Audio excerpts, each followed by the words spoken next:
La Russie s'effondre. Et ce n'est pas une exagération.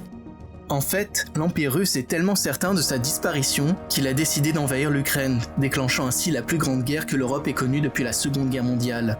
Mais d'où provient cette détermination à faire la guerre ?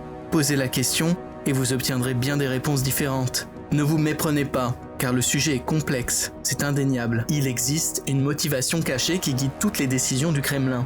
Et cette motivation, c'est la démographie. Voici un graphique pyramidal représentant la démographie de la Russie à l'horizon de 2020. Il illustre le taux de natalité de la nation au fil du temps, ainsi que la répartition dans différents groupes d'âge. La Russie est confrontée à une dure réalité. Elle compte beaucoup moins de jeunes que de personnes âgées, et ces derniers, plus nombreux, entrent rapidement dans le troisième âge. La Russie n'est pas la seule à connaître cette tendance. Je veux dire par là qu'il suffit de regarder la démographie de presque tous les pays développés pour constater qu'elle est assez similaire à celle de la Russie, avec une population de seniors qui dépasse largement celle des jeunes. Mais aucun autre État européen n'est entré officiellement en guerre, alors quel est le problème avec la Russie et quel est le lien avec tout cela ? Il est difficile de saisir à quel point l'effondrement démographique est une catastrophe pour une nation. Tous les aspects de la gestion d'un pays sont touchés, et avoir une nation sans citoyens, c'est comme avoir une voiture sans carburant.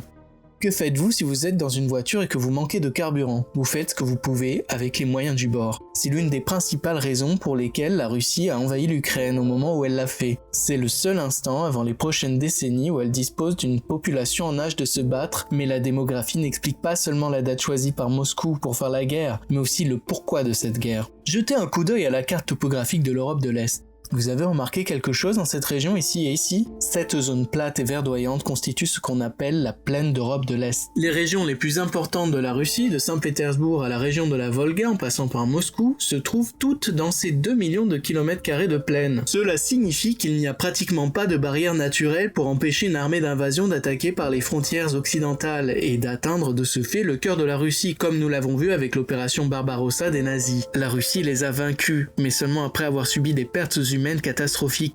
Cette opération s'est déroulée alors que la population en âge de se battre était à son apogée. Après la Deuxième Guerre mondiale, la Russie a rétabli son contrôle sur les régions limitrophes d'Europe de l'Est et d'Asie centrale dans l'espoir qu'elle protège son cœur. Mais la désintégration de l'Union soviétique a rendu tout cela caduc. La Russie est confrontée à ce problème depuis longtemps. En 1783, l'impératrice Catherine déclarait déjà « Je n'ai d'autre moyen de défendre mes frontières que de les étendre. Dans l'état actuel des choses, si la Russie devait être envahie par une superpuissance, il lui serait presque impossible de se défendre. Et du point de vue paranoïaque de Moscou, elle n'a donc que deux choix. Conserver les frontières actuelles et potentiellement périr sous les coups de l'OTAN pendant que la population en âge de se battre diminue, ou bien étendre leurs frontières à une géographie défendable pendant qu'ils le peuvent encore. La voie qu'ils ont choisie est claire. Mais même si la Russie parvient à annexer certaines parties de l'Ukraine, le coût de l'opération ne fera que l'empêtrer davantage dans sa crise démographique. Le plus grand défi des nations dont la démographie est vieillissante est l'effondrement économique qui s'ensuit. Même avec la robotisation moderne, il faut toujours des gens pour produire des biens et des gens pour les consommer. Et lorsque vous n'avez ni l'un ni l'autre, non seulement votre économie nationale s'effondre, mais aussi votre crédit en tant que partenaire commercial. Pour toutes ces raisons, il est juste de dire que l'effondrement de la Russie s'accélère considérablement à cause de la guerre en Ukraine. Jusqu'à présent, près de 200 000 soldats russes sont morts, dont beaucoup de jeunes, mais aussi beaucoup de pauvres. Sur les 26 régions où les taux de conscription sont les plus élevés, 23 ont des niveaux de revenus inférieurs à la moyenne nationale. La conscription ciblait principalement les Russes à faible revenu des zones rurales et isolées. L'objectif est évidemment de faciliter la conscription loin des caméras et des manifestations de protestation, ainsi que pour apaiser les dirigeants régionaux. Le problème, c'est que beaucoup de ces villes sont spécialisées dans l'agriculture et l'extraction de matières premières. Prenons l'exemple de la région de Krasnoïarsk, qui compte le plus grand nombre de réservistes mobilisés. Cette région est l'une des plus riches de Russie en ressources naturelles. Plus de 95% du platine y est concentré, 80% du nickel, 75% du cobalt, et elle possède des terres très riches comme le bassin de Minussinsk. La campagne de recrutement est telle qu'il y a maintenant une pénurie de main-d'œuvre. Cette situation se retrouve également dans des régions comme la Bouriatie et le Daghestan. Il s'agit de jeunes qui vivent dans des villes isolées et qui les empêchent de devenir des villes fantômes. Alors quand on les enlève, que se passe-t-il ? Je ne dis pas que la région est au bord de l'effondrement, mais lorsque vous recrutez massivement dans des régions à faible densité de population, mais qui sont importantes pour l'agriculture et l'extraction de ressources, vous jouez un jeu dangereux. Même si la perte de 200 000 soldats peut sembler relativement faible par rapport à la population de la Russie, qui est d'environ 144 millions d'habitants, le fait est que la Russie a perdu beaucoup plus de citoyens que les seuls soldats morts à la guerre. La guerre crée toujours des exodes et des désertions. Depuis le début de la guerre en Ukraine, au moins 1 million de Russes ont fui la mère patrie pour se rendre dans des pays comme la Turquie, la Géorgie, le Kazakhstan et la Finlande. Il s'agit de migrants économiques, d'objecteurs de conscience et de quelques réfugiés politiques. Mais s'ils ont les moyens de quitter le pays, c'est qu'ils sont probablement instruits eux aussi. On estime qu'environ 12 000 millionnaires ont quitté la Russie en 2022, ainsi que près de 100 000 travailleurs du secteur technologique, soit 10% de la main-d'œuvre technologique du pays. Le départ des jeunes, des personnes les plus instruites et les plus ambitieuses, laisse donc supposer une importante fuite des cerveaux.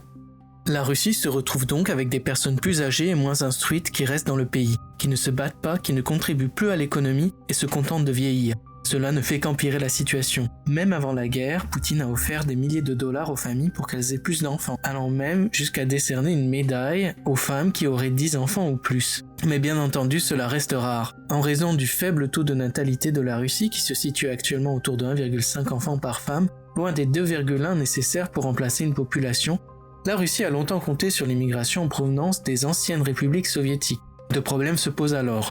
D'une part, l'âge médian des immigrants est désormais plus élevé que celui de la population russe. D'autre part, depuis la guerre, la Russie est devenue beaucoup moins attractive pour les immigrants. Ces dernières années, elle a redoublé d'efforts en encourageant les Russes de partout, de l'Ukraine à l'Uruguay, à remigrer.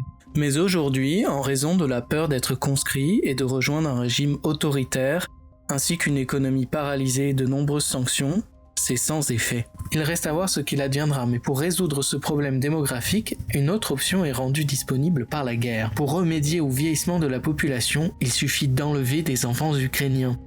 Il s'agit d'un génocide au sens de l'article 2, section E de la Convention sur le génocide de 1948 et de l'article 6, section E du statut de Rome qu'a institué la Cour pénale internationale. Le média russe Interfax a rapporté que plus de 307 000 enfants ukrainiens avaient été évacués du territoire en 2022. En réalité, cela signifie qu'ils ont été enlevés de force. Ils les ont déportés vers le territoire contrôlé vers la Russie, les ont placés dans des camps d'été destinés à les dépouiller de leur identité ukrainienne et ensuite les confier à des parents russes. C'est ce qu'on appelle la russification.